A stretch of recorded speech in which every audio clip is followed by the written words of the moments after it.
Hello and welcome to another big show here on NVTV. Coming up on the show this week, we'll have live music from Tony Villiers.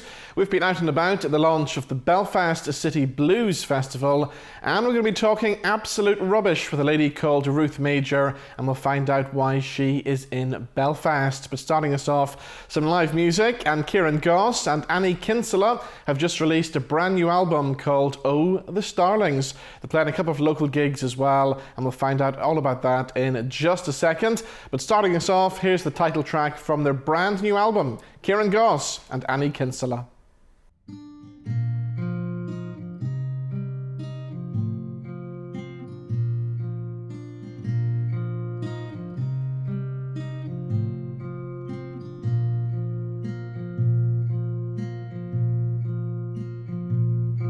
Oh, the starlings, little darlings of a feather, flock together, come December, we'll remember sunny days flying high. Now the swallows taking flight seem to vanish overnight. Once the singing of a lark, now it's silent and it's dark. Oh, the starlings, little darlings of a feather, flock together, come December, we'll remember sunny days flying high.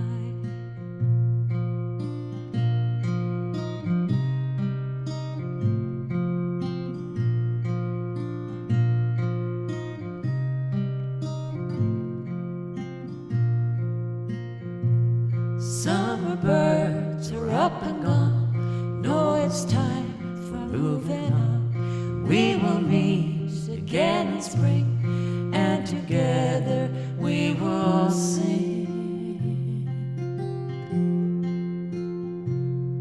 Oh, the starlings, little darlings of a feather, flock together, come December, we'll remember sunny days flying high. Come December, just remember sunny days flying high.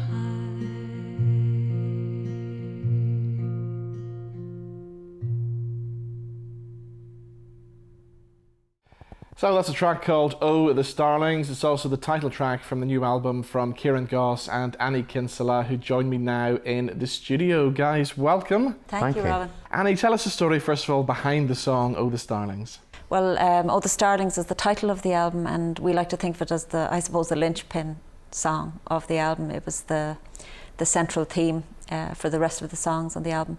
It's a song I began writing and Kieran and I finished together, and I began writing it about the idea of, we live on the west coast of Ireland, we live on that wild Atlantic way, they call it, and in the winter time when all the other birds have gone, the starlings are the ones that are around, and I love the idea of that as a metaphor for these birds that remain. They get each other through a hard time, through a hard season, and I love the idea of that, and we wrote the song together about that. Brilliant. So Kieran, what else can we expect from the album then? I've read some reviews where people are calling it a very kind of 70s inspired album. Joan Baez, Joni Mitchell's names have been floating about it. I understand where those sort of reviews are coming from. In one level it feels like an old-fashioned album in one way, but in the other sense it's a very modern album, and for us, I think what I would say, it's a singer-songwriter album. The voices and the harmonies are very much at the centre of it, the acoustic guitar.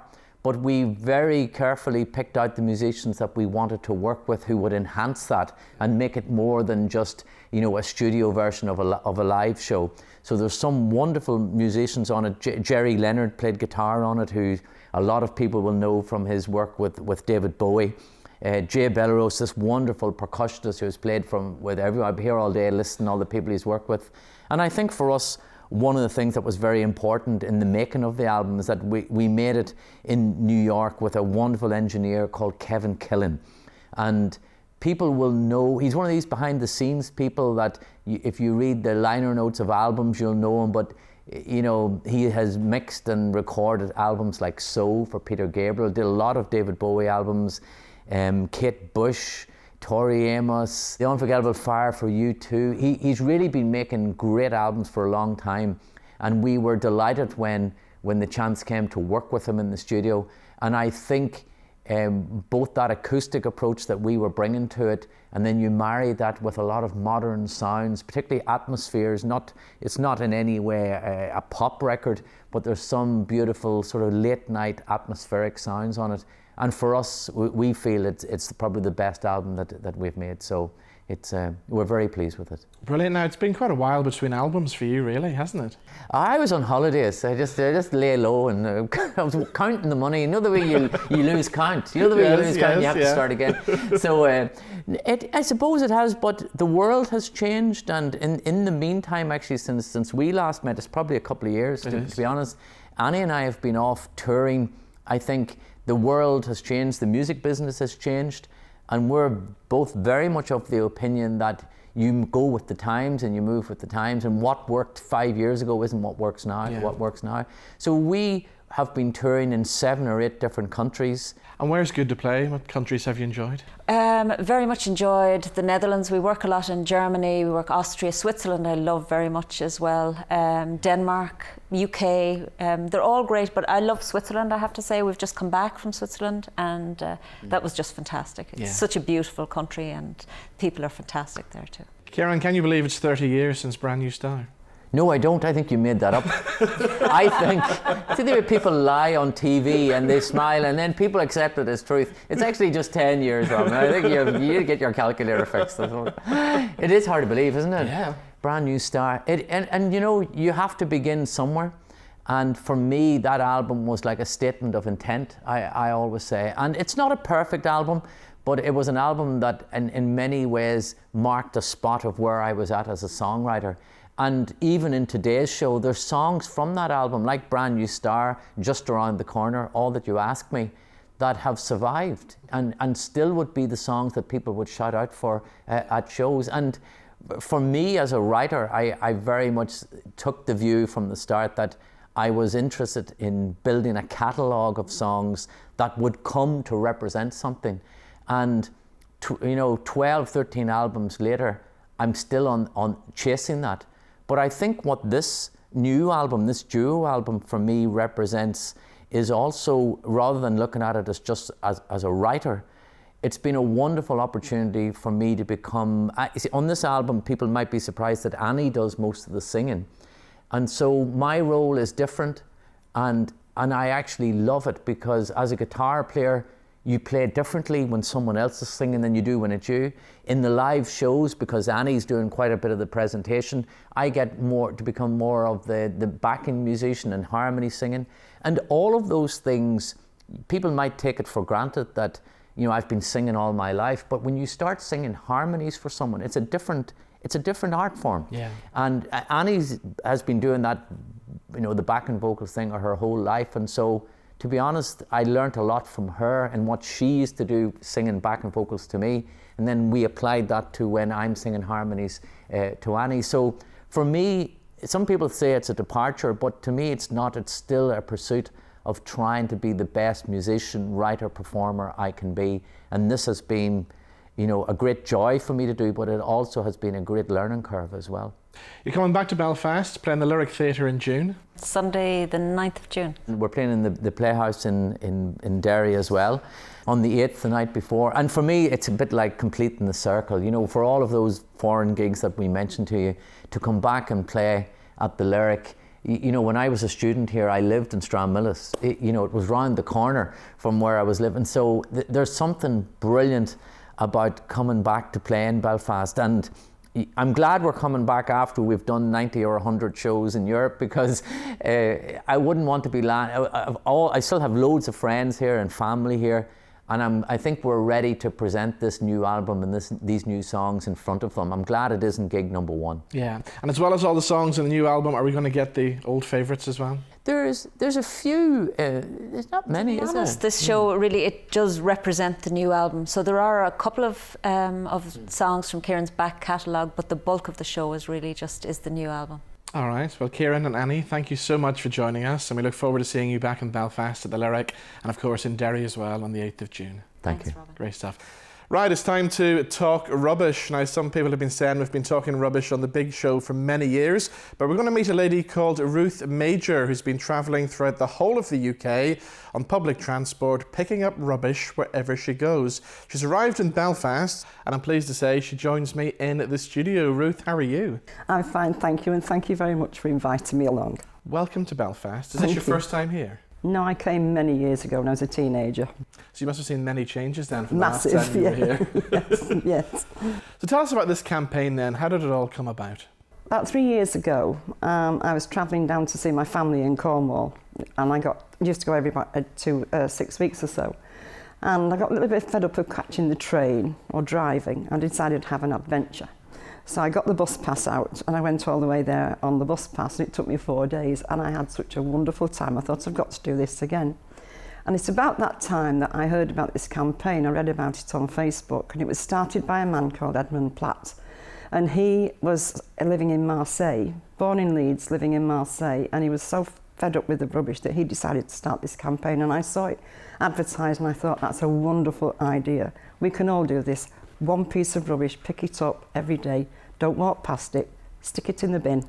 That's your bit done for the day, and then do it again the day after. So I started to promote it while I was on my travels.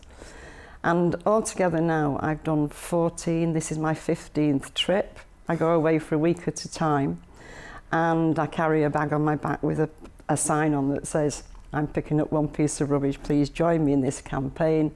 And so that's what I've been doing, trying to promote it, that we can all do a little bit to make a difference.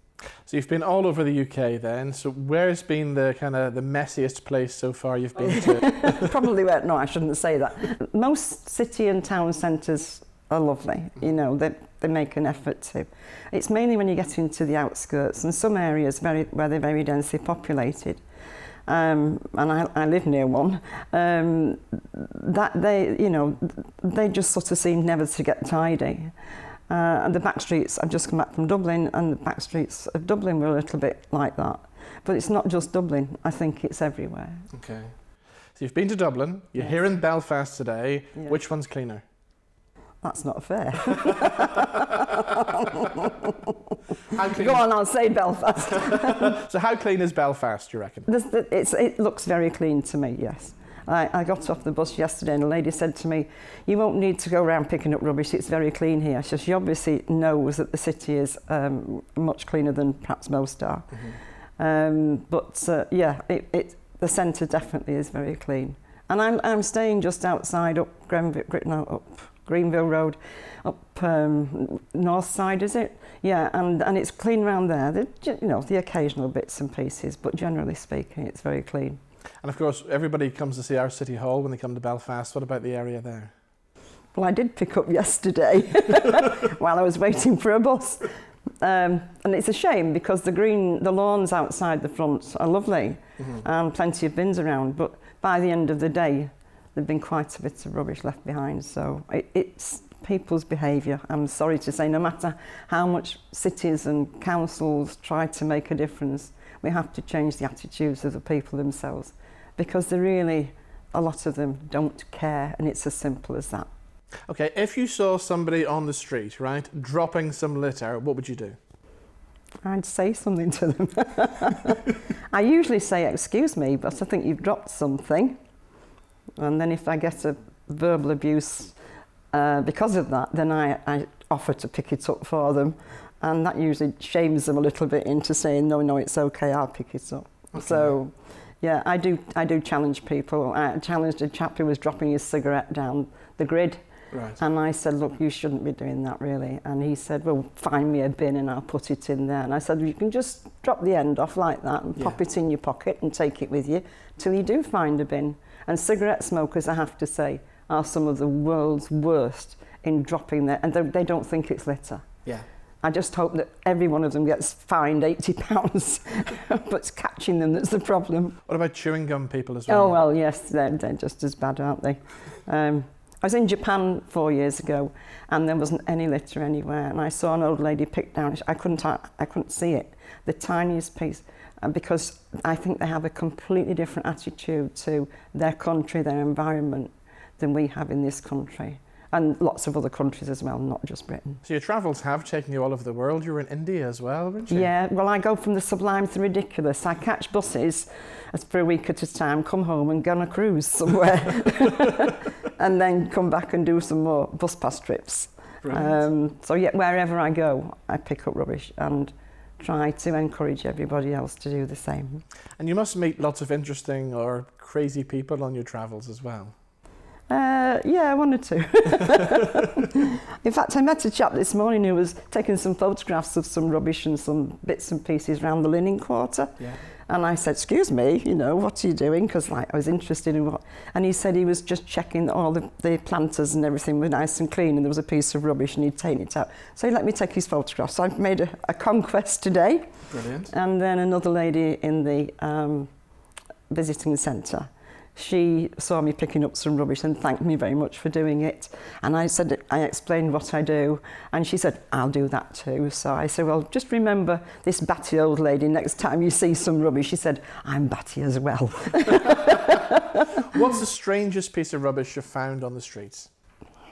A pair of crutches, you know, Yeah. and stuck in a bin. Actually, I didn't actually find them. I had to take a photograph of them. They're actually put in. At least they tidied up after themselves. Yeah. They put them in the bin.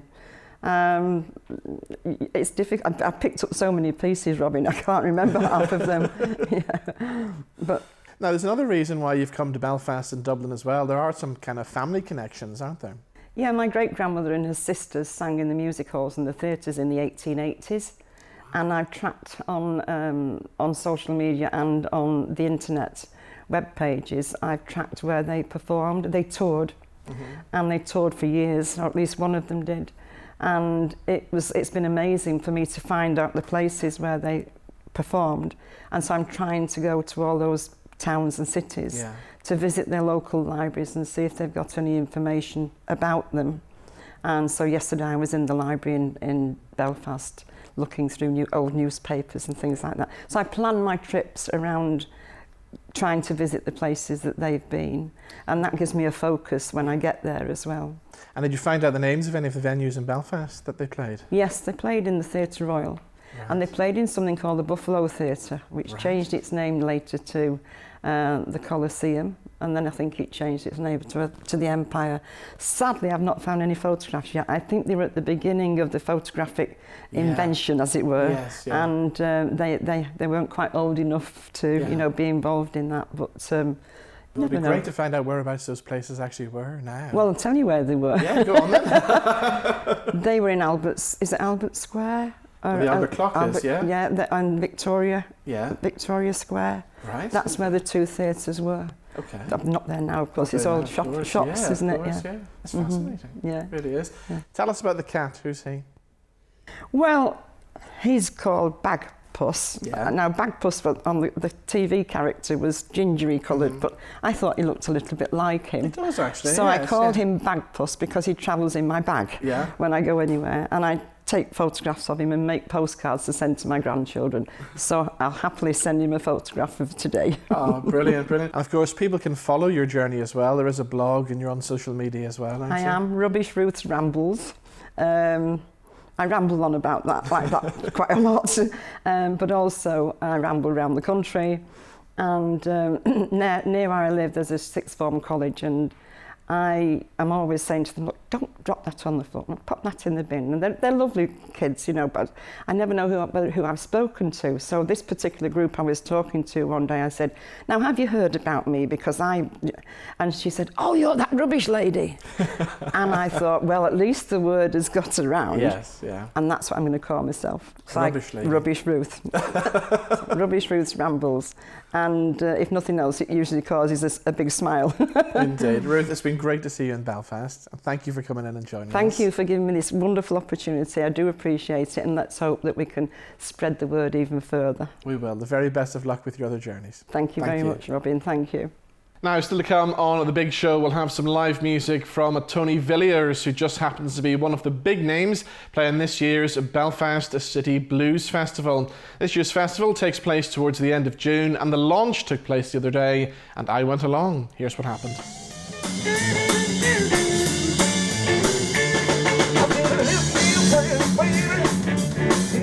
I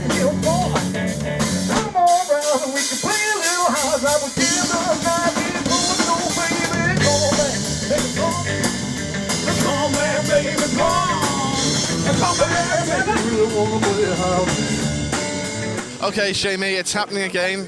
Belfast City Blues Festival's back. Yeah. So tell us about some of the highlights then we can look forward to this year. Well, this year we've got a very, very strong contingent of local bands, but also we're up on our gear again, and we are going outdoor at the big Bluefish, so it's Blues at the River. So we're doing an all-day event, and we're also supporting the NI Hospice while we're there. So that's going to be running on Saturday the 29th of June from 12:30 to 10:30 that night, so it's all good. Brilliant. Tell us about some of the names then who are lined up to perform this year. Well, we have got an outstanding band, actually from County Armagh, called Tony Fillers and the Fillins, who are on the verge of signing a major record deal. We've got, of course, the Lee Headley band, Rob McCulloch, brilliant band from Cork called Crow Black Chicken, who we discovered about 7 years ago at the festival in Armagh. We also have Robin Bibby from Armagh coming in. We have Rob Strong, father of Andrew Strong from The Commitments, who is simply outstanding. We have Miranda Rosenberg from America. And we also have, because I like it, we also have Creedence Clearwater Revived. So we have the tribute band coming in, that's on the Sunday night. Plus we have the Blues Cruises, and it's all good.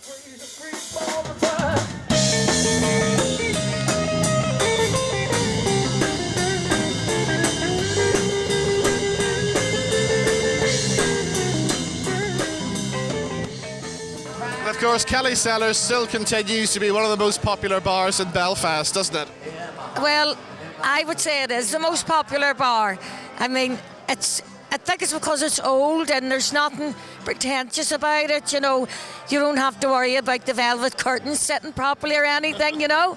So I think that's a draw for people that like the old type of pub.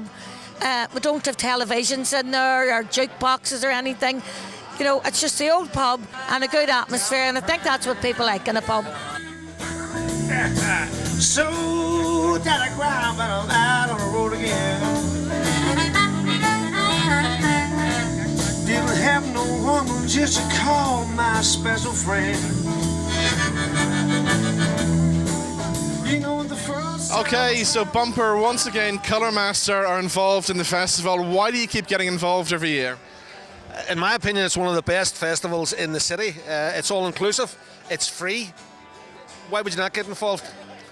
So tell us about some of the highlights, because you attend the festival every year. What do you enjoy? I attend the festival. In my opinion, the best thing is the blues on the boat. The blues on the boat will just blow you away. It's one of the paid events. It's like £30. It's all inclusive. Your drink, your food, your blues. You're driving around Belfast Harbour for 2 hours. You may as well be in the middle of the Mediterranean. It's just a great wee day out.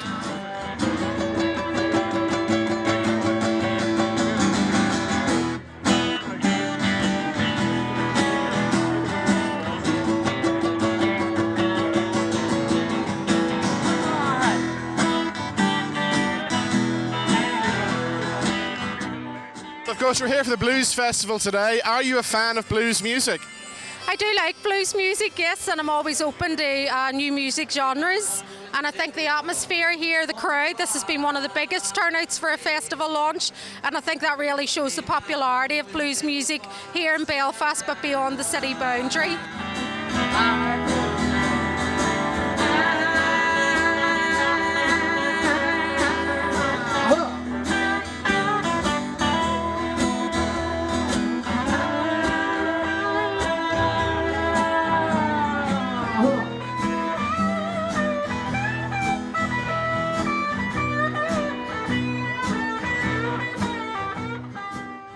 The blues has always had, for some curious reason, it's had a huge following in Ireland. Yeah. You know, like it's weird that this stuff from the Chicago and New Orleans, where it comes from, is related to by us. You know, it's a weird thing.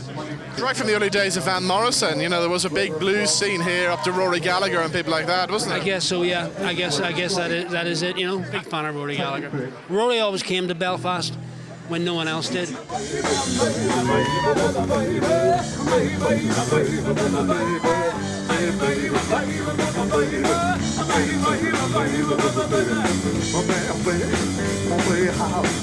The blues has been around for donkey's years, and it's going to be around for donkey's years. It's rock and roll.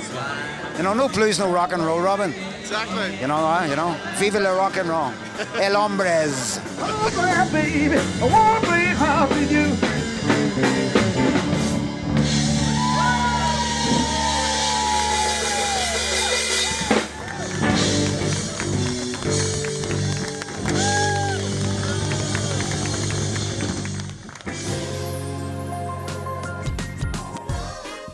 So let's do our What's On guide, where we take a look and see what's happening throughout Belfast and beyond over the next week or so. And starting off with Brassneck Theatre Company's production of Something in the Air, which runs at the MAC right through until the 9th of June. And on the 15th of August in 1969, Bombay Street in West Belfast was burned to the ground. Hundreds of families fled south to refugee camps, escaping the violence, but one young woman lost more than just her home. 50 years later, she's forced to confront the events of that summer in a way she could never have imagined. The Lyric Theatre presents All Mod Cons, a new comedy drama from playwright Erica Murray. And when their mother dies, Jean and Gary are suddenly back together and getting to know each other all over again.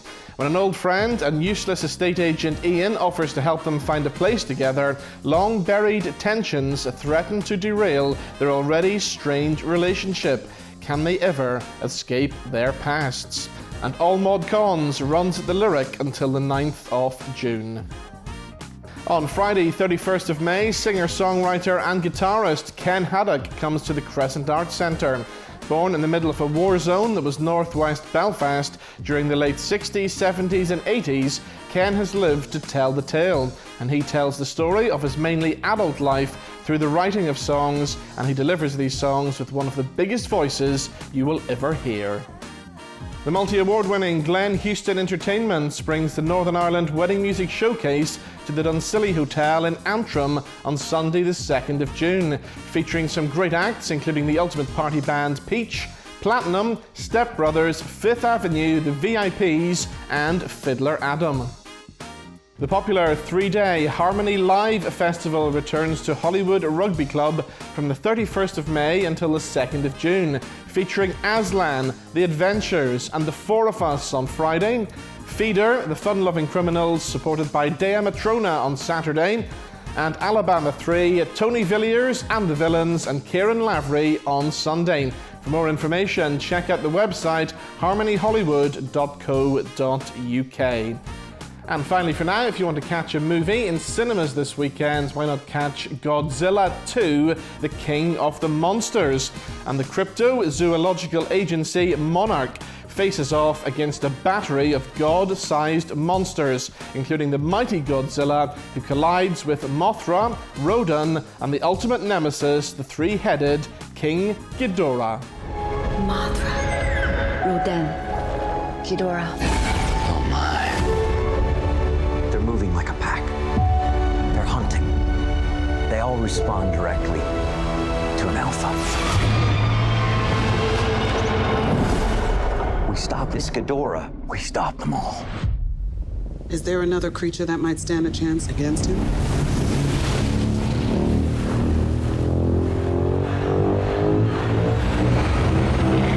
My God. Zilla.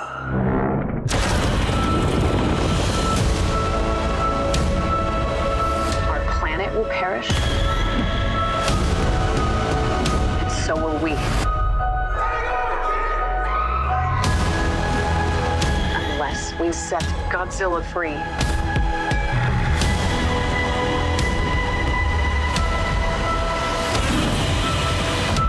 Oh, yeah, sure. Let's bring him in for a beer. No, this time we join the fight.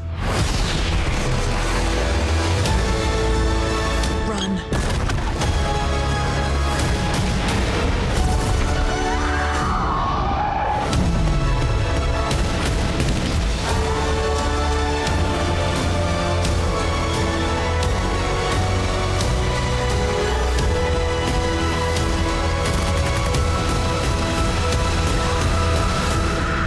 This is Godzilla's world. We just live in it. Damn right.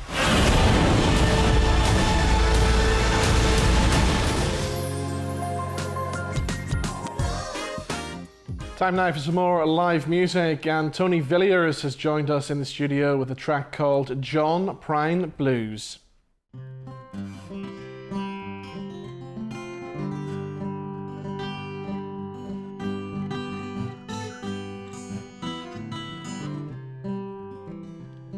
John Prine, don't ease my troubled mind. I'm heading to hell in a handcart, but I'm going in my own sweet time. And I hope you don't mind me ragging on your time. I heard your songs in the city, and the songs sounded mighty fine. John Prine, don't ease my troubled mind. I'm taking a break down to Trident Lakes, and then I'm rolling on down the line.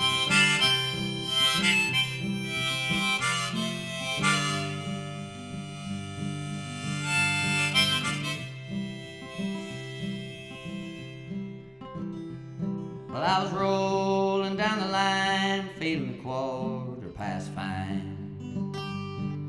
Tried to blow up my TV, but a foot came down the line. And I hope you don't mind me borrowing on your rhyme. I heard it said you can take a thread, weave it into something fine. John Prine didn't come up the river in a bubble. John Prine didn't roll up out of the mud. John Prine, your words cut just like a surgeon.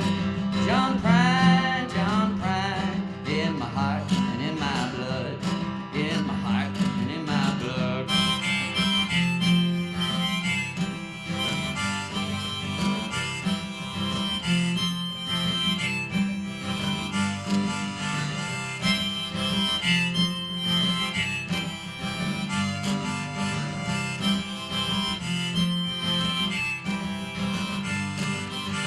Well, I said John Prine didn't come up the river in a bubble.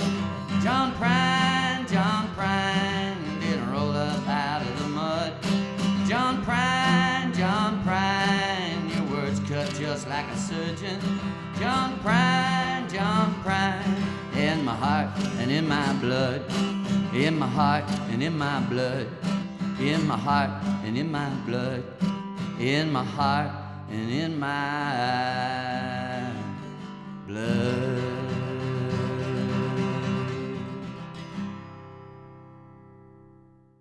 So that was called John Prine Blues from Tony Villiers, who joins me now in the studio. Tony, how are you, sir? I'm very good, Robin. How are you? Very well, thank you. So tell us the story behind John Prine Blues then. Well, I suppose I came to John Prine's music quite late. Yeah, I was given a CD of, I think a bootleg sort of CD of John Prine in his early days, in conversation with Studs Terkel in a Chicago radio station. And I heard Hello in there and Old People, some of these classic songs, and just him and the guitar, and I was just blown away. Yeah. So I've been to see him twice live, and equally just magical performances, you know, brilliant stuff.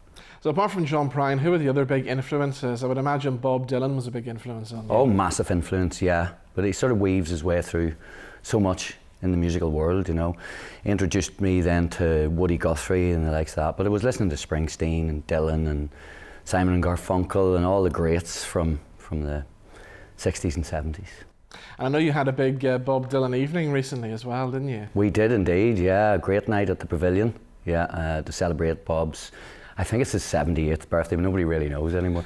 But yeah, it was the 24th of May, so that was a fabulous night, yeah. Now, it was over a year ago from your last in the studio with us. You just brought out the album Music Confounds the Machines, which I was hearing great reports about. It got great reviews all over the place. Even Ricky Ross was playing it. He was, yeah. It's been picked up sort of people with their ear to the ground, you know, because it's quite an obscure sort of genre that we play in a sense, you know, it's nearly a country blues folky sort of thing that we do. But Ricky Ross picked up it, Ralph McLean big time.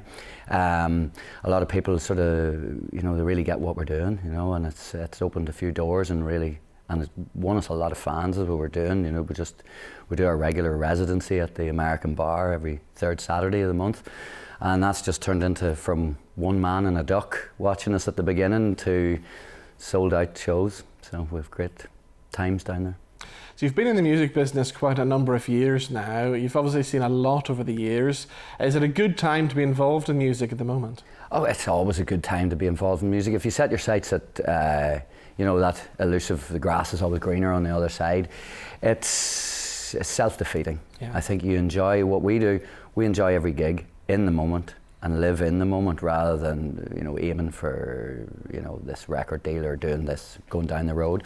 So, that's what, that's our sort of modus operandi, We aim for the gigs. Now it's festival time of year at the moment. There's loads of festivals going on, and we've got to talk about the Belfast City Blues Festival, which is one that we look forward to every year, don't we? We do. Fabulous festival. Great lineup, great events, and well attended, and people really get behind it. And Seamus O'Neill is such a great ambassador for the blues in Belfast, and we're delighted to be doing a few gigs at the festival. And of course, there's always been this great tradition of blues music here in Belfast, hasn't there? There has. It's in the blood, it's in the dust, it's in the air that goes around. It's a primal form of music, and it goes, it's gone across the Atlantic back and forth and been changed, but the fundamentals are still the same. It's just good time music and spilling your guts and your soul and enjoying yourself, So we've got the Blues Festival at the end of June, but before that you've also got the Harmony Live Festival in Hollywood, We do, you? yeah, really looking forward to that. June the 2nd, we're supporting Alabama 3. Wow. Yeah, so that'll be a fab night, really looking forward to that. And then what's the rest of the year got in store for you guys then? Well, back at the beginning of May, we played at the Kilkenny Roots Festival, and that was our second year there, and we've already developed a bit of a following in Kilkenny. And spin off from that, we've been invited to various festivals and events that are happening. Further on in the year, we've got, I think we're doing stuff at the Open House and various events in August and September. Just the gigs as they come in, we just nab them, And what about some more recording? Oh, well, we have something in the can already. We did a live recording. Got the Pat McCall and Aisling and Declan from Take 6 Studios. They came down, recorded a live gig, 2 hours of music we have. So we're just currently sifting through that, see if we have anything for a live album. And I'm currently writing away. We have, I suppose, about 4 or 5 songs ready, and about another 4 or 5 waiting in the wings just to be tidied up. So hopefully, don't like putting dates on it, but later on, we shall be doing some more recording. You're going to do one more before you go. What are you going to do for us this time? Yeah, Villains and Villainettes. And what's the story behind this one? Pluck that one out of the air. And what's the story behind this one? Well, it's one that has grown out of our fans and from our following at the American Bar. It sort of it was inspired by the American Bar crowd. Great bunch of people down there, and they self-titled themselves the Villains and Villainettes. So this song sort of sprung from the vibe that we have in the room and that atmosphere that we have. It's such a special thing. Great stuff. Well, Tony, thank you for joining us, and enjoy Harmony Live and, of course, the Belfast City Blues Festival. Will do. Thank you very much for having us here, Robin. So, ladies and gentlemen, that's all we have time for on the big show this week. A big thank you to all my guests, and once again, playing us out, here's Tony Villiers and Villains and Villainettes. See you next week.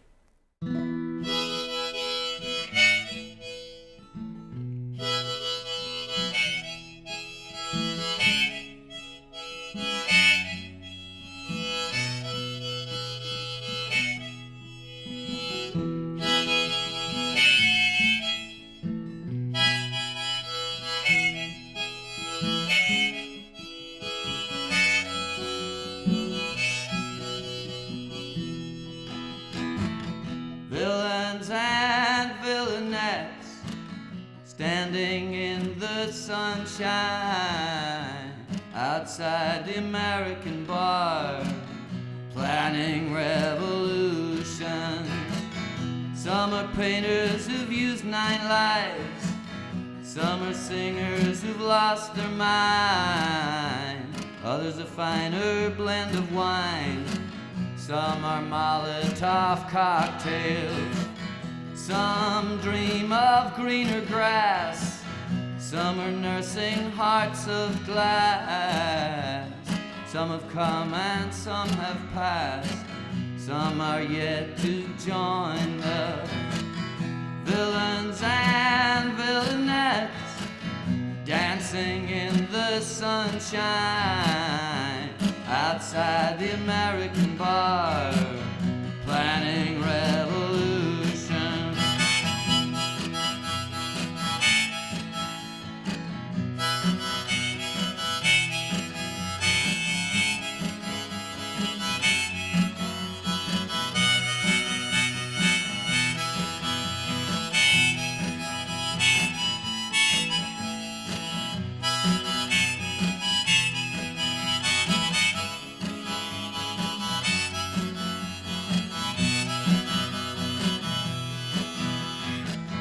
Villains and villainettes, dancing in the sunshine outside the American bar, planning revolution.